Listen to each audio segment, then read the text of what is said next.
सास बनी डंडे वाली भूत। शिखा की नई नई शादी हुई थी। उसका मायका और ससुराल दोनों कानपुर में ही थे, इसलिए उससे मिलने उसके भाई अक्सर आते जाते रहते थे। ये बात शिखा की सास मीना को बिल्कुल पसंद नहीं थी।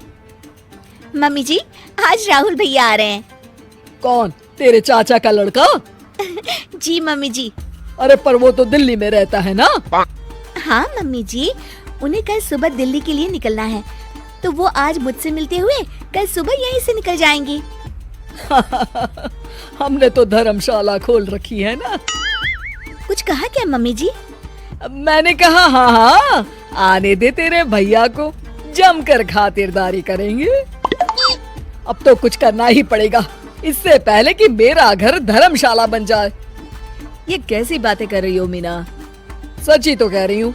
अभी इसकी शादी को साल भर भी नहीं हुआ और आए दिन इसके घर वाले आ धमकते हैं। अरे तो क्या हुआ, वो इसी शहर में रहते हैं तो हाल चाल लेने आ जाते हैं। इस बार मैं उनका हाल और चाल दोनों ही बिगाड़ दूंगी। अब बहुत हो गया जी। अरे ये कैसी बातें कर रही हो? हे भगवान, बस आप तो देखते जाइए। शाम को राहुल आता है। नमस्ते आंटी, कैसे हैं आप लोग? हम लोग तो ठीक है, तुम कैसे हो बेटा? मैं भी अच्छा ही हूँ आंटी। बस आज रात के बाद नहीं रहोगे। चलिए भैया, मैं आपको हमारा घर दिखाती हूँ।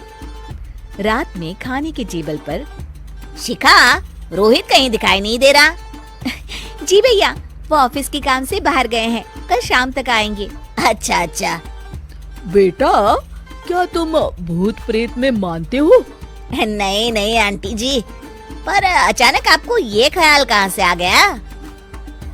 पता नहीं क्यों, कभी कभी मुझे लगता है जैसे रात के समय बैठक में कोई घूमता रहता है। ये आप क्या कह रही हैं मम्मी जी? हाँ, तुम लोग घबरा ना जाओ, इसलिए मैंने आज तक इस बारे में कुछ नहीं कहा। ये आपका वहम होगा आंटी जी, ऐसा कुछ नहीं होता। हो सकता है। चलो अब मेरा सोने का टाइम हो गया है तो चलती हूँ मैं। शिखा बेटा, राहुल के सोने की व्यवस्था वहीं दीवान पर कर देना। जी पापा जी। अब चलिए भी। अच्छा, तो बैठक में सोने वाले हैं साहबजादे। क्या बड़बड़ा रही हो? कुछ नहीं, आप सो जाइए। मीना और महेश के सोने के बाद शिखा और राहुल आपस में बात कर रहे होते हैं, तभी डोरबेल बजती है। अरे आप! सरप्राइज! काम जल्दी खत्म हो गया तो मैं आज ही चला आया। ये तो बहुत अच्छा किया। देखिए राहुल भैया भी आए हुए हैं, आप दोनों का मिलना भी हो जाएगा। कैसे हो रोहित? मैं तो ठीक हूँ भैया। शिखा, मैं भी आज यहीं सो जाता हूँ, राहुल भैया से बातचीत भी हो जाएगी। अच्छा अच्छा ठीक है। मीना आधी रात को उठती है, कंबल मुंह से पैर तक ओढ़ के डंडा लेके बैठक में आती है और देखती है दीवान पर चादर ओढ़े कोई लेटा हुआ है। देखो तो कैसे मजे से सो रहा है बहन के ससुराल में। मीना ताबड़तोड़ 4-5 डंडे मार देती है। अरे मर गया, अरे बचाओ बचाओ, कौन है? मीना जल्दी से अपने कमरे में भाग जाती है। हे भगवान, ये मैंने क्या किया? ये रोहित कहाँ से आ गया? लगता है ये नालायक राहुल मेहमानों वाले कमरे में सो गया होगा। आज तो इसकी खैर नहीं। उधर बैठक में, अरे क्या हुआ रोहित? मैं बाथरूम में था, तुम्हारे चिल्लाने की आवाज सुनी। पता है भैया, मैं सो रहा था, अचानक से कोई आकर मुझे डंडे मारने लगा। ये क्या कह रहे हो? लगता है तुम भी आंटी की तरह भूत प्रेत में मानते हो। नहीं नहीं भैया, सच में कोई आया था। मैं तो जा रहा हूँ मेहमानों वाले कमरे में सोने के लिए। इस समय अपने रूम में जाऊंगा तो शिखा की नींद खराब हो जाएगी। ठीक है भाई, जाओ तुम, जहाँ तुम्हारा भूत डंडा लेके ना आ सके। थोड़ी देर बाद मीना कंबल ओढ़ के डंडा लेकर मेहमानों वाले कमरे में पहुँच जाती है।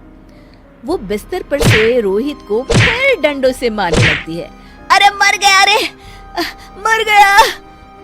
तू भूत प्रेत में नहीं मानता ना? ये ले, अब डंडे खा। है?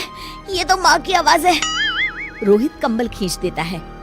बेटा तू, अरे ये क्या कर रही हो माँ? मार मार के मेरा भरता बना दिया आपने।